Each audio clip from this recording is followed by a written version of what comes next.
I believe that it can have a major impact because when you look at how science and technology interacts with society, most of that is achieved in fairly closed systems. So systems that are either closed in the corporate sense, you become the product of the company that you're operating with, or you use data that is a product of the company that you're operating with. And I think the possibility of social collective intelligence opens up the ability to share data more openly, and drive more open interactions in society and in technology based on that open data sharing.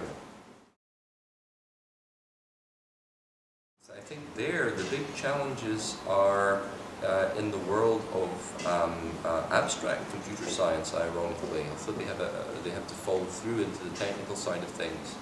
And those are to do with specification, how you specify the kind of computations that you want to do in a social sense. And the reason that's important is because without the ability to specify these kinds of computations, it will be very hard to build systems that really operate at scale, where people can say something about how those specifications should be designed and how they should be connected together. And the second one I'd point out would be compositionality, how you can take smaller social computations and combine them to make bigger ones that still somehow make sense, that are still generating useful results and can remain doing so for as long as their constituent computations remain live.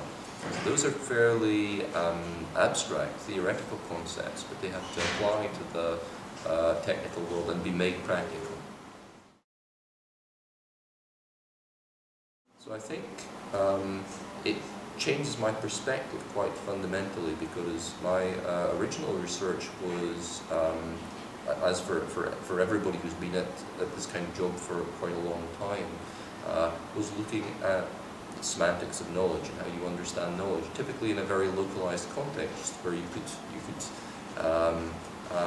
place boundaries around the sort of systems that we were looking at and understand knowledge that way. But in big, open social systems, a lot of the semantics of the systems you're dealing with will be judged and will be determined by society, a much more dynamic and fluid type of concept. I think that's a different way of looking at specifications, and it's a different way of building systems. So I'm adapting to that concept as we speak.